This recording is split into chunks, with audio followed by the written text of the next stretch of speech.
जादुई मटका। एक गांव में दो भाई रहते थे। दोनों भाई अपने बाप के साथ खेती बाड़ी का काम करते थे। बाप की वफात के बाद बड़े भाई के दिल में लालच पैदा हुआ और उसने गांव के नंबरदार से मिलकर तमाम ज़मीन अपने नाम करवा ली और छोटे भाई को तमाम ज़मीन और घर से बेदखल कर दिया। निकल जाओ यहाँ से, ये एस्बेब मेरा है। छोटा भाई मजबूर होकर अपने बीवी बच्चों को लेकर गांव छोड़कर किसी दूसरे गांव चला गया। वक्त गुजरता गया। बड़ा भाई अमीर हो गया और छोटा भाई और गरीब। एक दिन छोटे भाई ने अपने हालात से तंग आकर अपने बड़े भाई से मदद लेने का फैसला किया। जब उसने अपने बड़े भाई से मदद मांगी तो बड़े भाई ने उसको धुतकार दिया। छोटा भाई बहुत मायूस हो गया। वो मायूसी के आलम में जंगल से गुजर रहा था कि उसको वहाँ एक बूढ़ा शख्स मिला।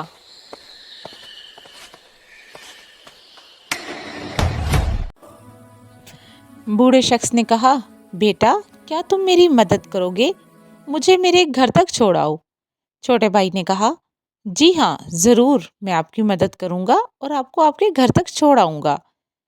फिर वो बुज़ुर्ग को उनके घर तक छोड़ने चला गया। जब उसने उस बूढ़े शख्स को घर तक छोड़ा तो बूढ़े शख्स ने कहा, मैंने महसूस किया है कि तुम परेशान हो। क्या बात है, मुझे बताओ तुम क्यों परेशान हो? इस पर छोटे भाई ने उसे बताया कि मैं बहुत मुफलिस हूँ और मैं अपने हालात से बहुत बेजार हो चुका हूँ। मेरे बड़े भाई ने मुझसे सारी ज़मीन और जायदाद छीन ली है। इस पर बूढ़े शख्स ने उसको एक जादुई मटका दिया और कहा, बेटा इस पर कपड़ा डालकर जो जरूरत हो मांग लेना। कपड़ा हटाओगी तो जरूरत पूरी हो जाएगी।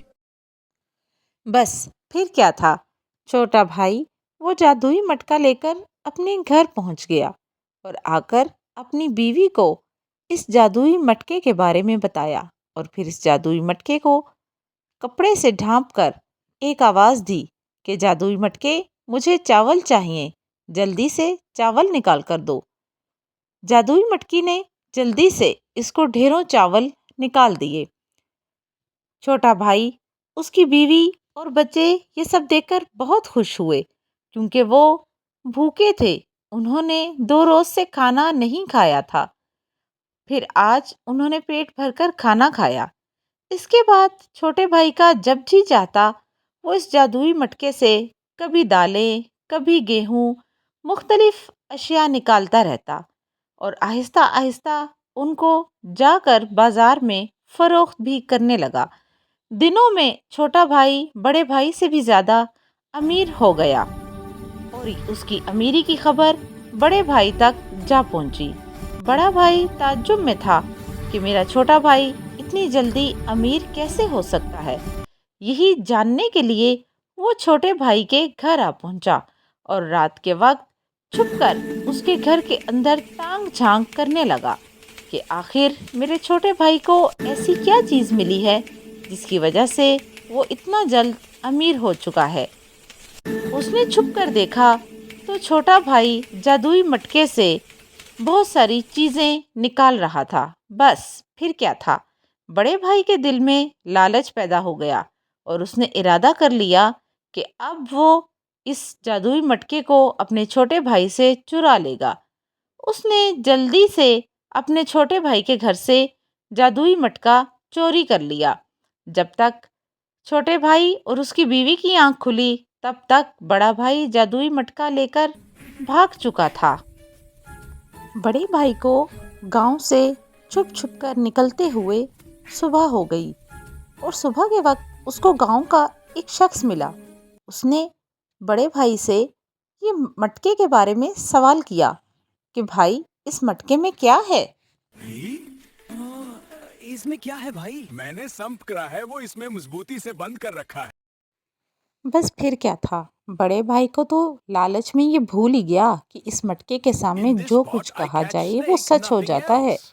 उसने तो झूठ में कहा था कि मैंने सांप पकड़ा है, लेकिन हुआ क्या, साथ ही एक سانپ نے پھن نکال کر باہر جو سر نکالا تو بڑا بھائی شدید خوف و ہراس کا شکار ہو گیا۔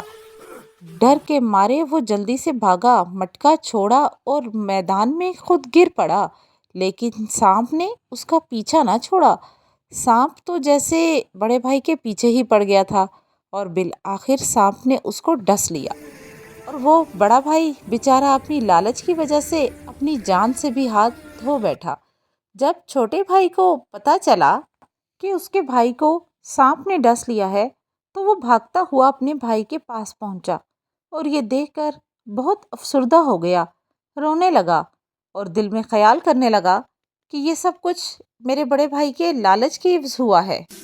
او میرے بھائی، حسد اور لالچ نے تمہیں کہاں پہنچا دیا؟